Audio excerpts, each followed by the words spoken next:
Hello, welcome everyone to Town Square Talk, Season 2, Episode 6. Today we're going to talk about physical security with entrepreneurship with my beautiful co-host, Pat Albuquerque.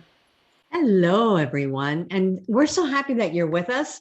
Hope you all are having an amazing summer. And for those who are visiting and joining for the very first time, Pearl and I, this was a, a brainstorm idea, a mastermind idea that came about during the COVID season when it was first being introduced into the world, if you will. And Pearl and I said, how can we make a difference? We see that many of our friends and colleagues and clients are having a hard time dealing with COVID, suffering, struggling unnecessarily. How can we be a value add? And so we decided to put together this show and bring topics that are pertinent to our times. And here we are, over a year now, bringing in topics to women entrepreneurs and professionals all over on how to leverage their time, professional development, um, entrepreneurial topics, and we have a very unique topic today. So, Absolutely. It's yeah, about physical security, especially in the public places, in institutions, stadium, and schools, businesses, what have you, as well as how that relates to entrepreneurs such as you and me. I'm calling in from Fort Worth. I am a business mentor, speaker, and author, and have a passion for moving women forward. My name is Pearl Peng, and I'm CXO advisor, strategist, and speaker.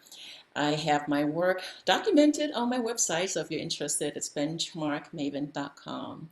And once again, today we have a very, very special guest to speak to the topic, and her name is Miss Sheryl Pinckney-Maas. Ms. Sheryl Mars is the CEO and founder of Guardian Zone, LLC, a technology company in Colleyville, Texas, that is leading provider of crowdsourced security solutions that fortifies public safety based on cutting-edge technologies. Her company is first in the market to invent a mobile software solution for businesses, schools, and venues that create an open and secure community. Any smartphone user with the app can automatically connect with on-site security officials. How about that? Sheryl created Guardian Zone by leveraging her 25 years of experience as a U.S. diplomat and senior commercial officer who has lived and worked in 6 international markets: China, South Africa, Mexico, the Netherlands, Jordan, and Peru. As a senior officer, Cheryl was a member of the embassy's emergency action community and the International Trade Administration's representative on the Overseas Security Advisory Council, where she worked closely with US-based companies' overseas operations. Using her experience of living in high threat and high crime countries, Cheryl has taken more than 2 decades of knowledge and created a security solution for today's corporation, educational, and entertainment industries. And we are so very honored to have Cheryl join us on today's show. Welcome, Cheryl. Thank you, Pat, and thank you, Pearl, for having me today on Town Square Talk. This is an honor, and I look forward to spending an hour and some time with you guys today. Thank you. Thank you so much. We're happy that you're here. One of the things that's become part of our opening tradition is to start in a place of gratitude. And it just really sets the tone. Gratitude is a high vibrational word. And we're just bringing this into our environment and asking all of you to just take a moment with us as we share what we're most grateful for. And we want to start with our guest. Sheryl, what are you most grateful for? Oh, thank you, Pat. When I think about what I'm most grateful for, especially as we are now starting to come out of the pandemic, I think I have a mother that's 87 and my father is 94, and they are healthy as 94-year-olds and 87-year-olds can be. They're healthy. They got through the pandemic. They've been vaccinated. And I look at my family, and we had no hardships, no one got COVID, no one died. And Yeah. that's my biggest, so many families actually suffered during that time. And so that's my biggest gratitude. And I think my other gratitude is being who I am, and what I'm going through is my family, my husband for being supportive in everything I have done. I'm grateful to my friends who listen, who helped me on my journey that I'm on and who continue to listen. But most of all, I also thank God for just opening up opportunities and showing me how I can grow and be a different Cheryl and a better Cheryl than I was yesterday. Awesome. Wow. Thank you. How about you, Pearl? That is really amazing, Cheryl. Thank you for sharing. And Mhm. for me, what I'm most grateful for is very similar. It's safety and healthy, the Mhm. wellness of our family, both in the Tampa Bay area where I'm living right now, as well as spread out in Taiwan, Asia, other parts of the world. So very, very grateful for the technology as well that can connect us together and spending this time on the show. Pat? Absolutely. And for me, I'm grateful that I actually live in the United States. We live in a country that's abundant and where we can be very resourceful and be in an environment that is so beautiful. We're celebrating our birthday July 4th, and so I'm grateful for that. I'm grateful for being an American and just being healthy, and as well as my family. So I'd like to start with a question, Cheryl. We have an amazing bio Mhm. and 25 years with the government. That is really a lot of time. Yeah. How did you transition from government into your business? Okay, well, wonderful. Thank you very much. It is 25 years as a diplomat in foreign service, but truthfully, it's 30 years because I did 5 years working on Capitol Hill for my local congressman. And so Oh, that's another part of my bio that I guess I left out. But um, government in itself is a different type of environment to work in.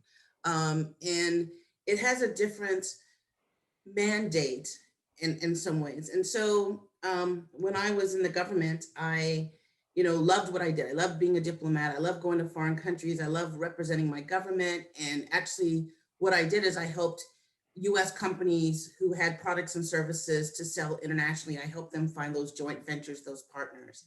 And meanwhile, and in the process of doing that, I realized that I was helping other entrepreneurs, gain sales, get business, grow. And it started me on thinking I'd like to be an entrepreneur one day. And so, um, you know, go back to 2015, around November, there was an active shooter event in Paris. Mm, And I just remembered watching it on the news because they had it on loop. And I mm, was watching what was going on. And my family and I had been to Paris 2 years before that and had been in that area.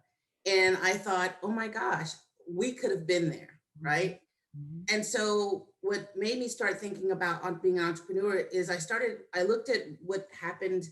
There was a situation at the Bataclan Theater where people were stuck in there. And I started thinking, when there are these types of events, people don't know what to do.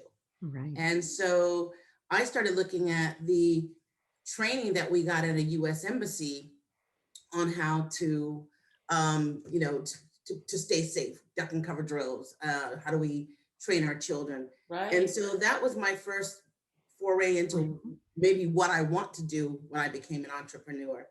And then you asked, what was that journey like to transition? And I would say it was great, but it was a little bumpy. And it's in the sense of I had a decision to make, and that decision to make was, do I go on to my onward assignment to Italy, to Rome, Italy, or do I leave the government and actually go full time in my business? And I'm going full time in a business that I was, just getting started, just building. And, I knew if I went to Italy, I couldn't carry on. And I decided to step out on faith and to start that business. And so, as I said, a little bumpy. The family was like, "What are you doing?" But I can tell you, I have not looked back. I have enjoyed every moment, even all the bumps and all the things. And that was my kind of how I started from government to getting into entrepreneurship. Wow. When you were presented with a vision and it wasn't a really positive vision, but you found a need Yeah. in that incident, in that circumstance that really became the spark, as I'm understanding, to moving into where you are today in a very successful, lucrative business. So congratulations on that. Yeah, Thank you. it's so fascinating. It Hmm. just what a sort of in the right place at the right time in a Yeah. way, right? Having that idea, and then you made it into such an amazing field, amazing business. What are some of the lessons that you have learned along the way as you transition? Well, I think one of the main things, and as we would, and it kind of ties in with also the transition, is going from government to private sector in Hmm. entrepreneurship. There is you have to change your mentality because there is a different shift, Yeah. and it was an emotional shift, going from something that I had been doing for 25 years and starting out on a journey that was new. And so some of the lessons that I ended up learning was I made it. I tell some people, especially when I just got through mentoring a startup company. And I told them, I said, you guys are benefiting from all the mistakes I made because I made all of them. And I said, but I wouldn't be where I am today if I hadn't. And so I think lessons learned is, you have to do your research, because doing what I was doing, working with companies, I was working with some Fortune 500 companies. And, I'm thinking, oh, I know, and I'm working with other companies. I'm like, I know this, I know how to do this. Being an entrepreneur is not the same thing as just working with companies. Being an entrepreneur in itself takes certain skills. It takes fortitude. It takes having that vision and knowing what to do. And so the lessons that I learned, some of the mistakes I made when I first started is my first development team that I had. Um, they were right out of college because I was looking for a very I don't want to say cheap but an inexpensive development team. And when we were talking about developing the technology, I had this vision and I gave it to them. I didn't realize they didn't get it. But they thought they got it. And so as we were, getting halfway through building the first prototype, I realized it wasn't coming out to what I wanted it to be. And so we had to, almost go back to the drawing board and start all over, because of the way they built some of the things. And so I realized that was my dream and I had to be a little closer. And so I had to actually go out and start learning more about technology, coding, Mm. different things, APIs, all of the technology, because I didn't come from technology. And so I kind of left it up to them like, oh, they know what they're doing. Mm. And I realized they didn't because they needed it from me. So I had to go out and learn what I needed to know to help them give me what I needed. Interesting. Interesting. So were you able to stay with the same development team, or did you need to change Yeah. into a new team? No, I ended up transitioning to another team, Okay. who I kept for a year. And then eventually, what I realized is the type of technology that I was building really required a more robust and more mature team. And so, right before COVID, we went out with, an RFP and talked to a lot of different development teams, and I found a team that was awesome. They're called Mazik, and their company, when we did the project, comes with the chief technology officer, which Uh, I didn't have. And so what I really loved about that was that he and I worked together daily. And so, I realized with my first team, we didn't have that person in there to kind of translate between the two of us. And that's what he does. I tell him, this is what we're trying to accomplish. That's what we need. This is what we're trying, where I want to go. And he takes it back to his development team and says, this is what we need to do. And so the team that I have now is great, but the truth of the matter is I'm on my third team. And you've learned a lot along the way. In fact, a very common challenge for entrepreneurs is, the hiring process. Yes. And you obviously have the stripes in regards to hiring and hiring the right people and interviewing. So from the process of going through those teams, what advice would you give to other entrepreneurs regarding hiring people? I think one of the things that sometimes when you're an entrepreneur, especially when you don't have a lot of funding, you're just happy to have anybody who's helping you. And I think what I learned along the way very quickly was that when you're building your company, you're also building your company culture. Yes. You're also putting your company values in there. And that's very important. And so therefore, you may meet someone who is inexpensive or willing to do it for equity or sweat equity. But at the end of the day, do they have the values, and do they actually see, have the same vision for your company? And I want to kind of give an example of that. One of the things I always say is the price was right, but the person wasn't, right? Because they were inexpensive. They wanted to be a part of this, but they weren't the right person for the job because their values were different from mine. And I actually very early on lost an opportunity because this person who I trusted and I brought on didn't make a deadline.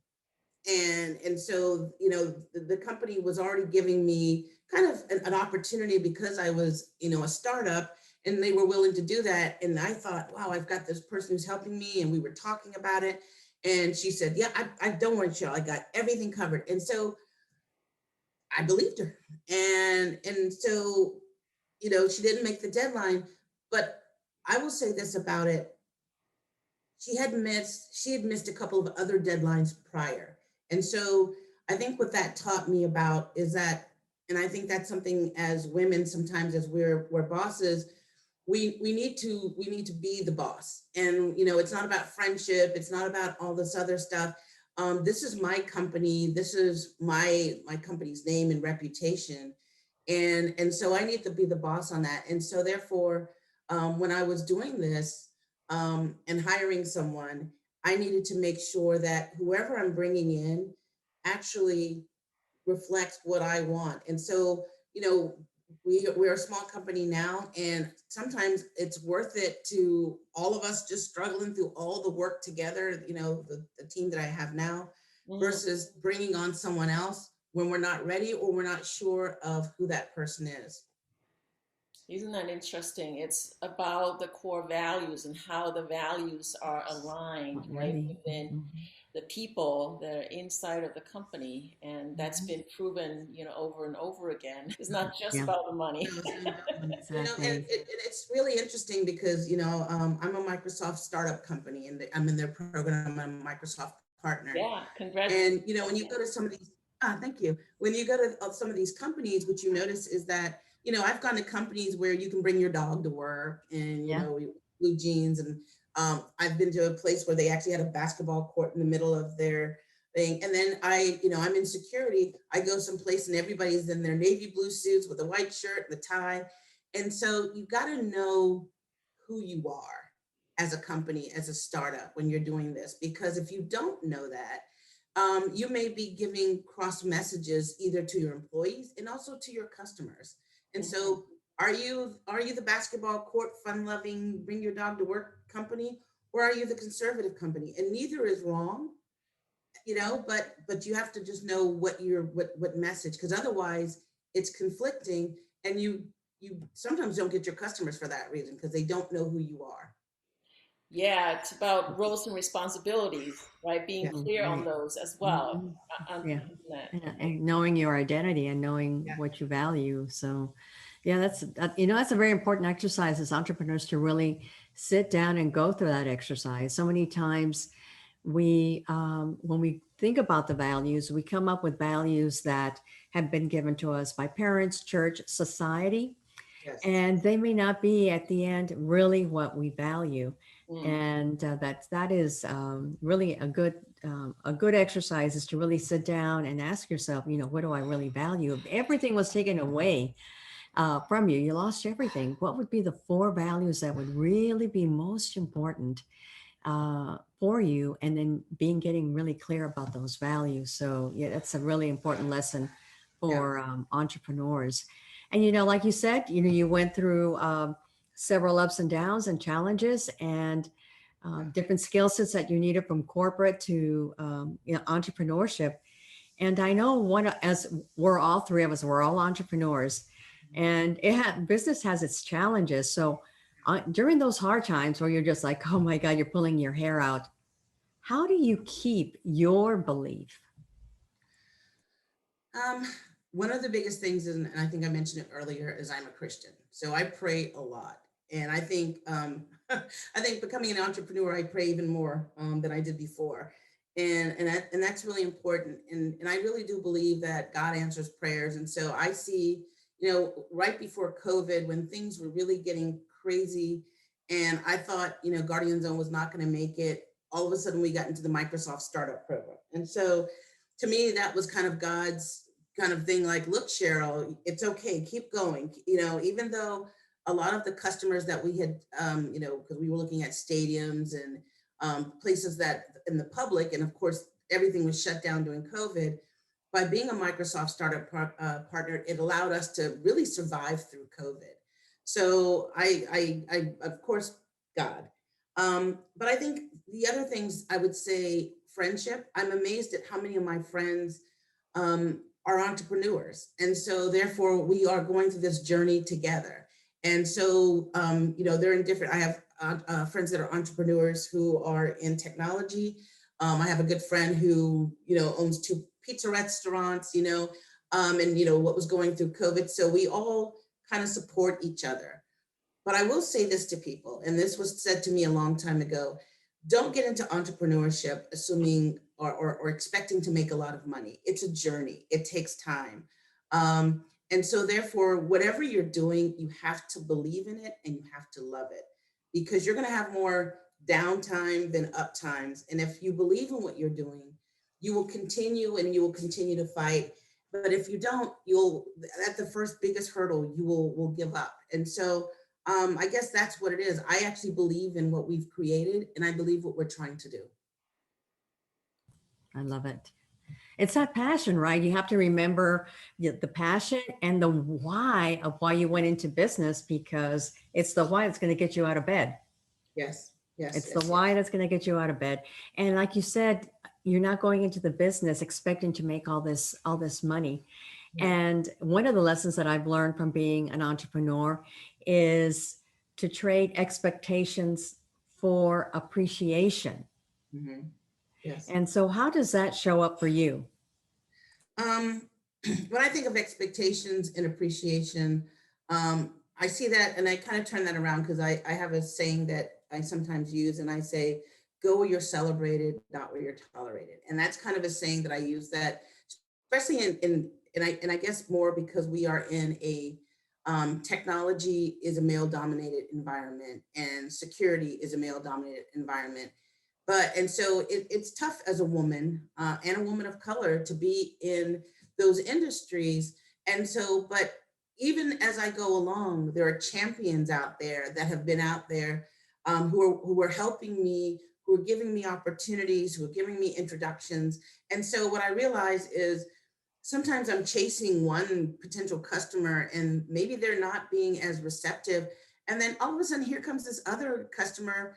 And I had, I'm not going to mention the company yet because we haven't signed the final contract, but I just finally got my biggest contract. And I got the nod on last Friday, and I'm waiting for the actual contract to come in. And I'm just like, wow. But that's because, one, I had a champion, and it was a woman champion, Mm. and in security. And so I really loved that. And I love that women support each other, because we do. We understand, that women are sometimes different in business than men are, but we bring a whole host of other superpowers to the table, right? So, um, That's really, really fascinating. I tell you, Cheryl, I have so much respect for you when you had really persisted, not only persisted, and really had this new breakthrough. So congratulations. I know mhm. that will be coming up, and thank you for sharing that with us. Let's talk about your authority in physical security now. Okay, wonderful. Let's start with what does physical security really encompass? Physical security is really, as it says, physical security, the security. So perimeter security, access control, Mm, guard services, just the building, the area, the people, that encompasses physical security. And what my company Guardian Zone does is we've created a technology that we believe enhances what physical security is, right? Physical security, a lot of times in buildings you have access control, you have your cameras, you have your security guards.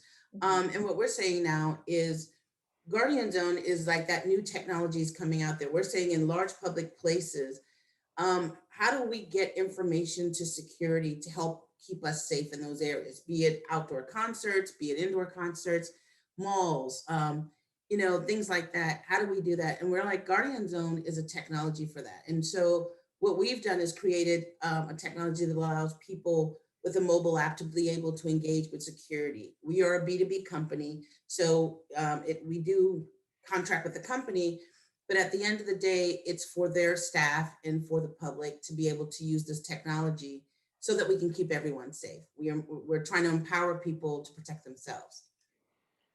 That sounds really, really interesting. It seems like there are certain trends in this industry as well. Would you share with us what Yeah. are those trends, please?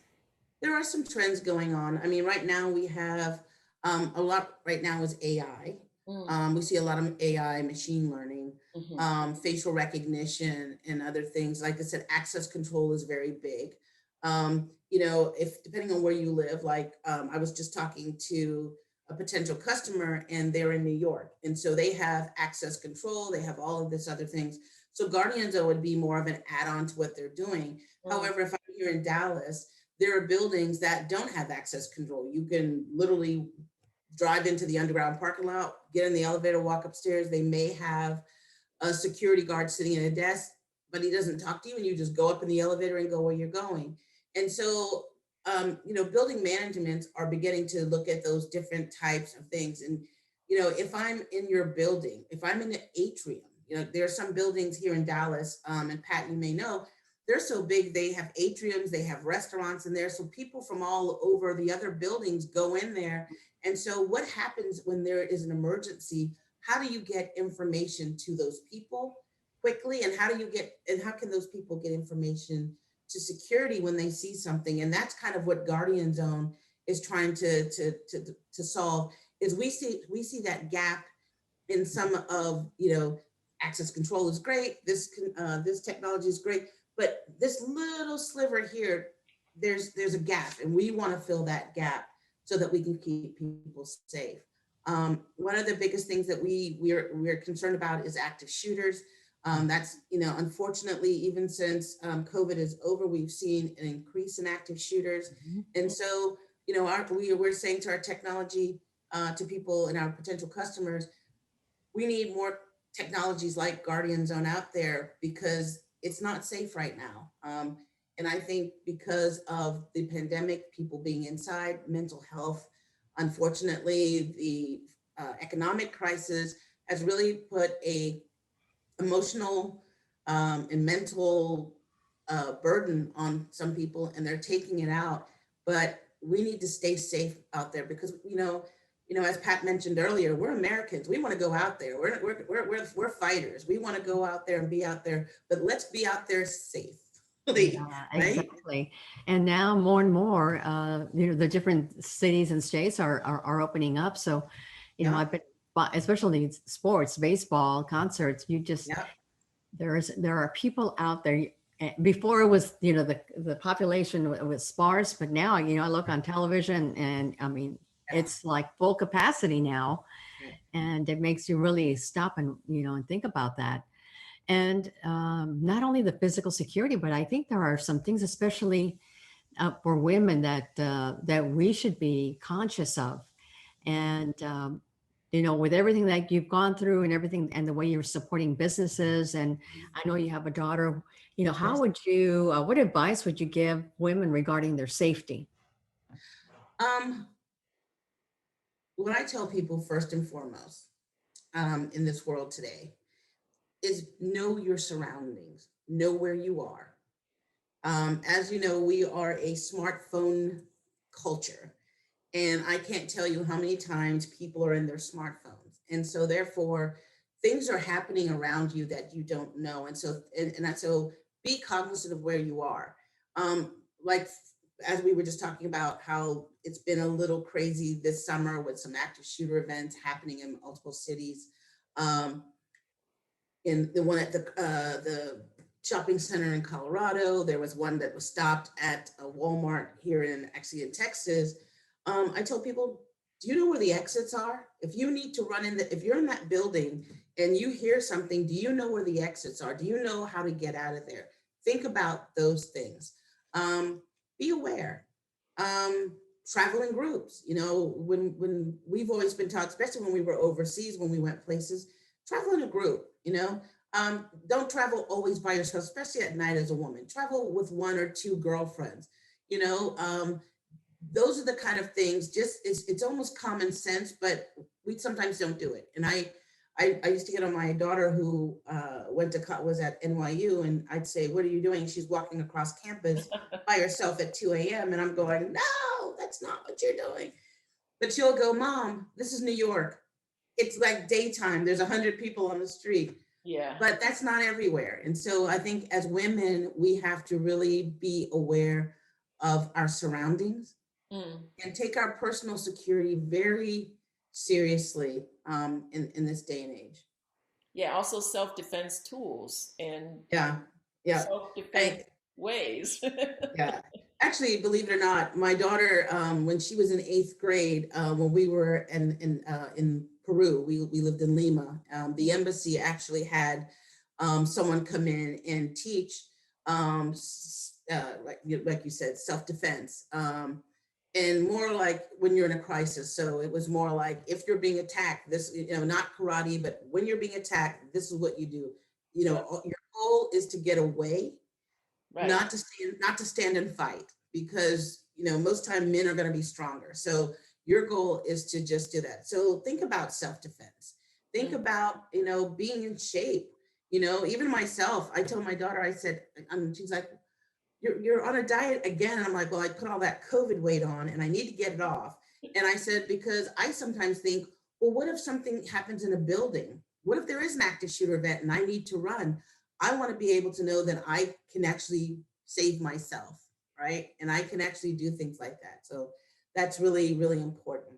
So I think what I say to women is realize that, you know, that we do need to be aware of where we are, how we are, and teach our daughters the same thing. Yes, a criminal should not have the right to harm you, but you don't want to be going into court saying something. You want to be able to say, you know what, something wasn't right, I left. And I tell my daughter all the time, your gut response, you know, follow your gut. If your gut's saying something's not right, it probably isn't. Just go. Yeah, don't wait, you know. Don't Yeah, wait. exactly. And I love that because as women, we have that sense of intuition. Yes. And I love what you said is trust that intuition. If you know it doesn't feel right, and is, you know, be able to just check in and say, I need to make a move. And sometimes the exits are not the ones that are most obvious, right? So Right. everybody thinks exit. Oh, if I go to a grocery store, well, I know the exits are up front. Yeah. Well, there's more exits in a grocery store or in a pharmacy or in a Exactly. mall that you need to think about, like, Or yeah, or a movie theater or or any, movie theater. Exactly. because those are those soft targets. You know, for a long time, active shooter events were taking place in schools, K through 12 universities. Now they've moved to soft targets, or to the shopping centers, the malls, the concerts, and those are harder to protect in essence compared to a school. And so therefore, because you don't know if you're going to be there today. I don't know if I'm going shopping to the mall today or not. You know what I mean? So those things, you know, you have to be a little bit more aware, because it's, you know, you don't know what can happen. But I really think that, you know, being in the industry, being one of few women in this industry, it has opened my eyes. And actually, one of the things that we're trying to do is bring more women into the industry, because what I told people, when we're talking, I said, most of my colleagues are men who were in law enforcement or they were in the military. So sometimes they're like, oh, a gun. And I'm like, yeah, but you were trained with guns. Okay. You were trained to be shot at, you were trained, whatever. Most people don't. And so there's going to be chaos. Mm-hmm. And so, and therefore more people get hurt in those situations. So the more that we can, women can learn and actually kind of be their own advocate in their safety, the better. Yeah, and men and women think differently. So having more women in the industry would really make a difference, because the background and the experiences of a woman would make a difference in how you communicate, when you communicate, just the level of awareness that that's different from a man than a woman, because our first instinct is going to be different than what a man's is. Right. And so that has to be part of the mix in the way large organizations structure themselves. And a lot of times women will be there with children, right? So if you're in the mall, most guys in the mall, go by themselves. They're not walking around with children. So if you're walking around with your children, what do you do with your baby in the stroller, your 2-year-old? Mm-hmm. So you really need to, so as a woman, you have so much responsibility in that regards. And so I just think that the more we think about that, ahead of time, what would we do? Where would we go? Those kind of things really become important. And even teaching your young teens, right? When I was growing up, my parents would drop us off at the shopping mall and we'd be at the mall all day hanging out and going to the arcade. Well, people don't drop their kids anymore because things have happened. And so, going back to that thought about Americans, I'd love to be able to drop my 14-year-old off with his friends to hang out at the mall. But is it safe? And then what do I need to teach him how to be safe? Mm-hmm. Right? Yeah. So. It sounds like it's a conversation we really ought to have on a regular basis. Yes. Given where we're going and what we need to be faced with. And the more we talk about it, the hopefully more responsive we can become should there be an emergency. Mm-hmm. Yeah, definitely. It's interesting. So ladies, look out. Look for the exits. Yes. Go in initially, just really realizing as soon as you walk in, where are all the exits? That should be one of the first things that should come to mind based on what you're telling me, Sheryl. So yeah. Right. And be vigilant on just, watch out and watch around, be more and don't aware of what's going on. on. Not so much into the cell phone, right? And not so much into the cell phone. Yeah, put your head up, pay attention. And really, I guess one of the things is not only for the exits, but look at where all the security guards are, where the security station is, so that if you see something that's quite not right, at least you know where to go report that. Yes, that's one. That's exactly it. I have loved being in this industry. I'm a member of the Women in Security Forum. I'm a member of Security Industry Association. And I'm learning as I'm building technology for this industry, but as I'm doing it, I'm learning myself and I'm meeting incredible people. And as I said, we're trying to bring in more women into this industry because we bring a different perspective. And I think that perspective will actually make it a better industry, right? So yeah, definitely. And with the smartphone technology, though, there is something that we've been also more concerned about is the privacy of our information, of our data. Would you speak to that a little bit for us, please? Well, I think it depends. I mean, because that's a whole different industry. I will tell you that we do need to be cognizant of what's there, and we need to be aware of how that information is being used. I just happened to watch 2 great documentaries on Netflix, and one was called The Great Hack, and the other one was Coded Bias. And both of them talk about how technology is evolving kind of faster than even policy and laws. And so because of that, like you said, your information is being used. I read an article today about how even the government sometimes asks information about certain customers of either Microsoft or whoever, Facebook, for their purposes, but you don't even know that the government is asking those information about you. And so I think, like I said, that all that is moving fast forward. And I think people are trying to corral that, right? Mhm. Because we are a country that has always valued people's freedoms, Freedom. freedom of speech. And so we don't want to, we want to keep people safe, but we don't want to infringe on that because that's our constitutional right, right? Yeah, that's Yeah, exactly. So, we've had an opportunity to talk about what's happening in the industry, about being a businesswoman in a man's world, and just a different mindset. You've given a lot of nuggets. So you're inviting women to really consider your field, and that we have a lot of women that are entrepreneurs. If there's one thing that you could leave with women as a piece of advice regarding entrepreneurship, or if you're jumping into entrepreneurship or thinking about it, what would you share with them? What would you want them to know? Yeah. There's a couple of things, and I'm going to start out with one. And I meant to mention it earlier.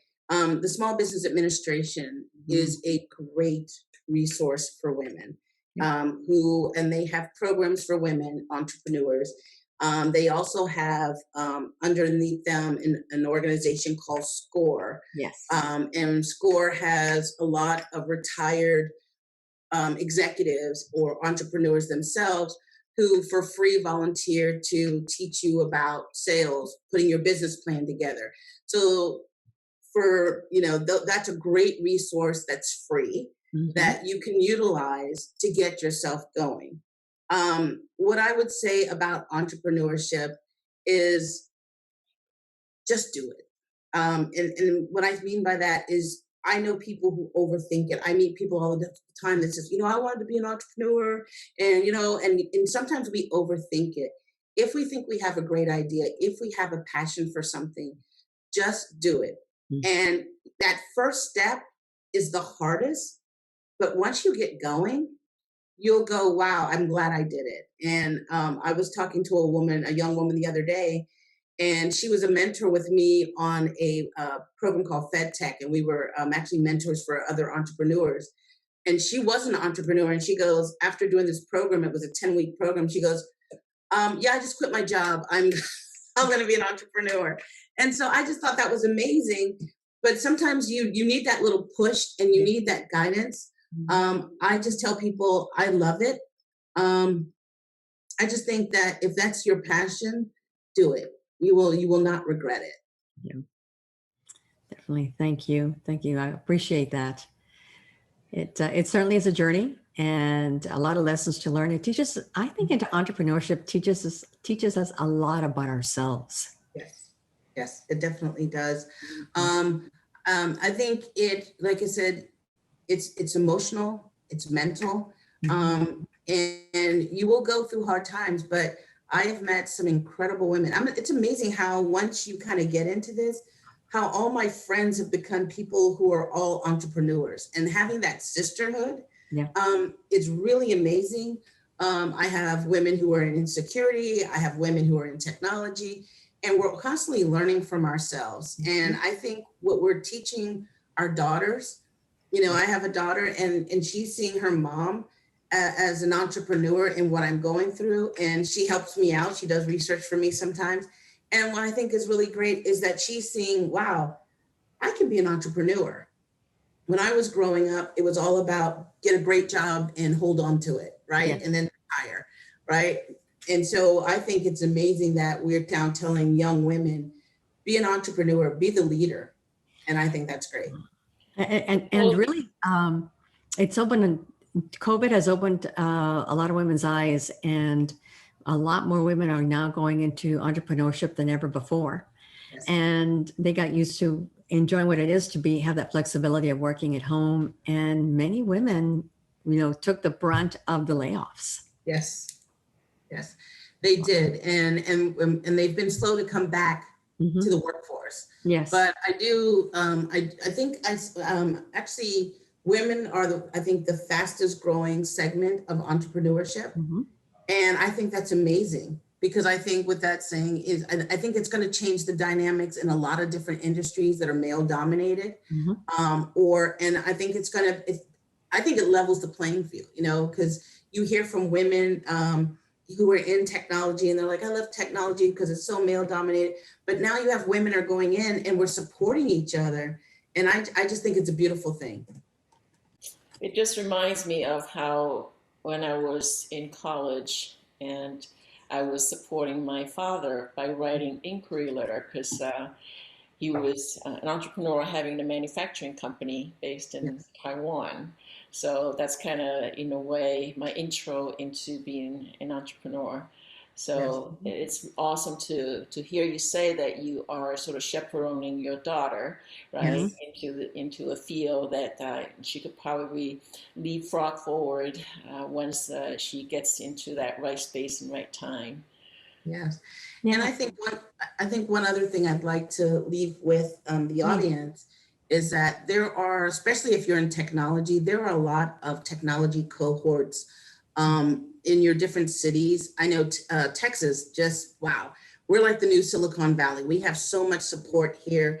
And a lot of times they have, I mean, just I took a course about almost 3 years ago, and it's called Founders Academy. And they literally, it's a 4-day thing, and it walks you through. And so look locally at your local, like I said, SBA, but look at, your state government, local governments. They're supporting cohorts and different organizations that and almost all of those services are free. So you have a group of people out there willing to support you. You just need to go find them. Exactly. And there's one that I'd like to add to the list as well. It's called the Lyft Fund. Provides a lot of funding for businesses, and there's in the Dallas Fort Worth area. Well, there's many of them in the United States. It's called the Women Business Centers, and they're set up specifically for starter companies, and they also have support for growing companies, next phase companies, and all their services are free. So that's Women Business Centers. Check it out in your city, in your state. There's a lot of them there to help you be successful. So Yes. Exactly. leverage those resources. Yes. And Lyft Fund also gives funding. So Yes, they do. that's the beauty of That it. fund is also funding. Yeah, it's amazing. So let's have some fun. I'm Okay. curious, Cheryl, what do you do in your spare time going to movies or any favorite destination you love to visit? I love traveling, right? So of course, foreign service, and for a long time, I mean, I've lived in almost all the continents, right? Almost. I've lived in Africa. I lived in China. I lived in the Middle East. I lived in South America. Um, and so at some point when I first got out of the service a few years ago, I was kind of like, I don't want to go anywhere. I just want to be in America, because what I realized is I knew the East Coast, I knew the West Coast, but I didn't know anything in between. And then we moved to Dallas and we moved to Texas. And so I know Texas. I think I've driven through Oklahoma and Kansas, I mean, so I'm like, I want to get to know America. So Yeah. that's one of the things that we're doing. We do lots of road trips, and I love road trips. They're fun. Sometimes we just drive, and then something looks interesting and we stop. And we've found some really interesting places to be. But I do have some places internationally that I want to go. I want to go to Morocco. Yeah. I want to, yeah. That's on my list too. Yeah. I want to go to Morocco. I want to go to Denmark and Sweden. I've been, I want to go back to Italy. And because I didn't go there for my assignment, I want to go back, and I tell my family that. I lived in South Africa and love South Africa. I want to go back there. So just different places all over the world. I mean, and what I love about this, and Pearl, you'll understand this, is what I think I have enjoyed and learned by being in the Foreign Service is that we're all the same. We all want our children to do well. We all want to live a happy life. We all want to, grow old and everything. But we don't necessarily want to do it in the same exact manner. And so there is no such thing as a right way. It's just your way.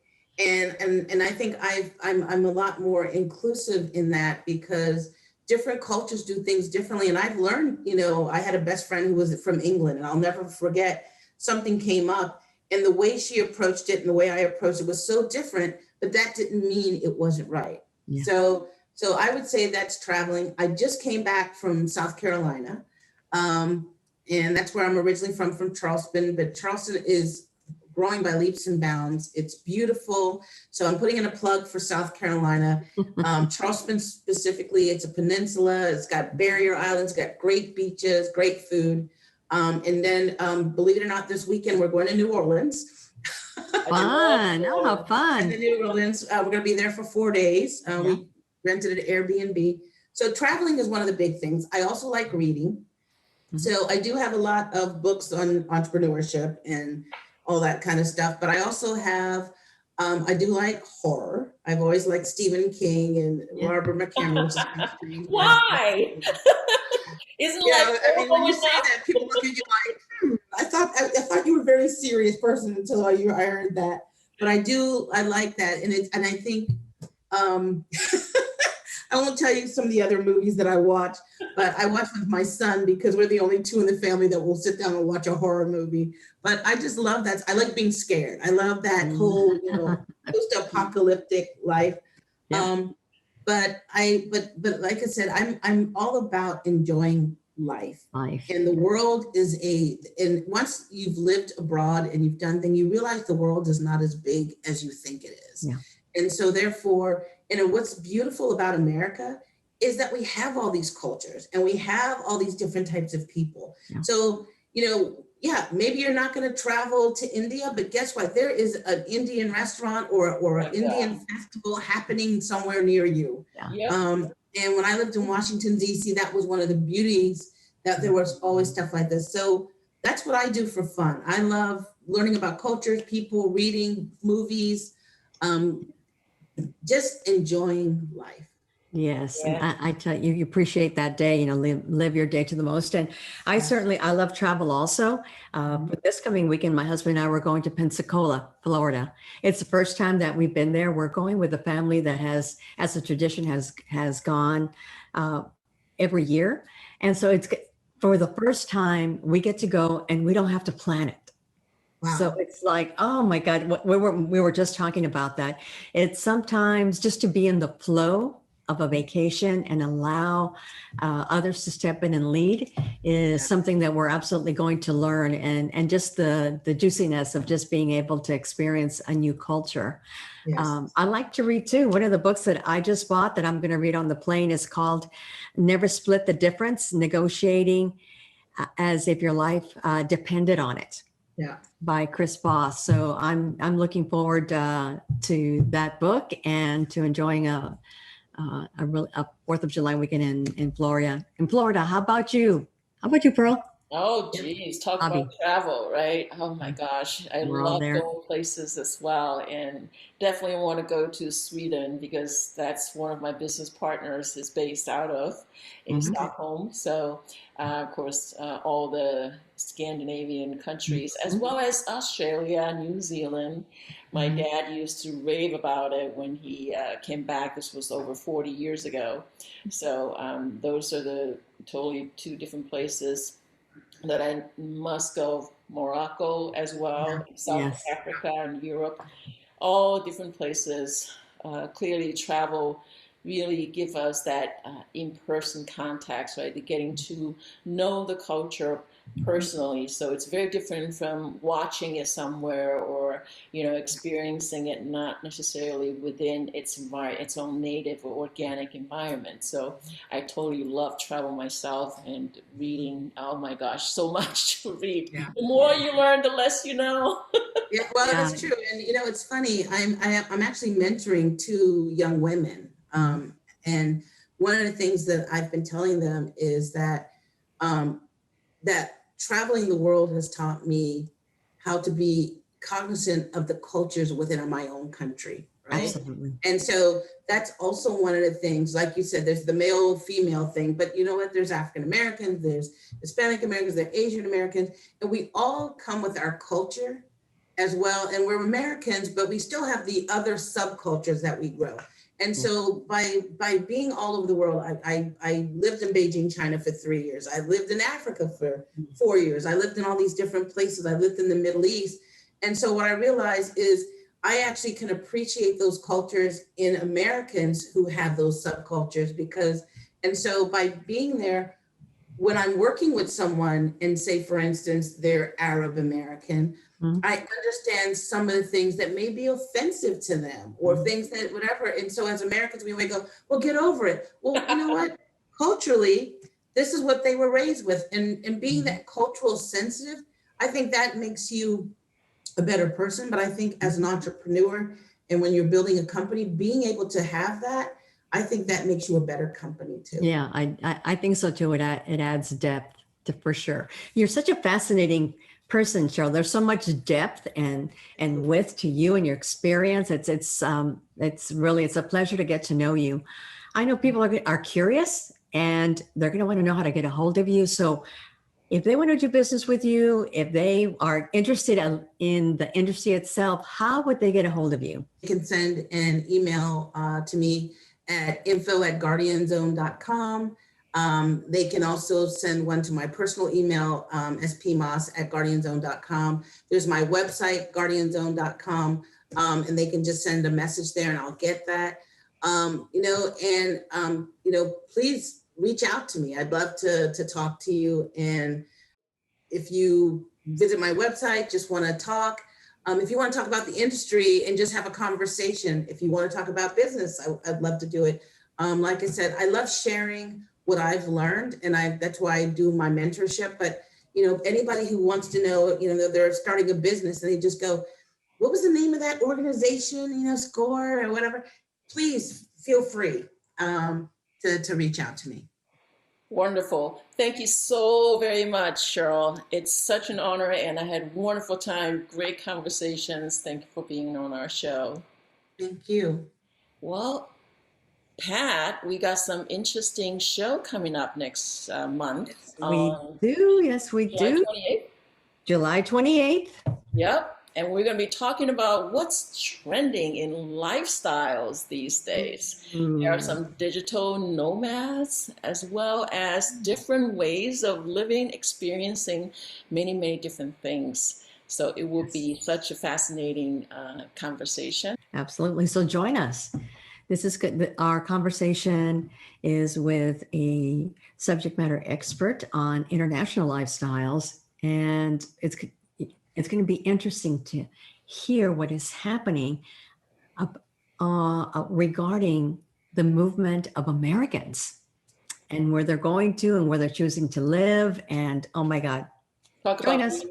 Be there, be square.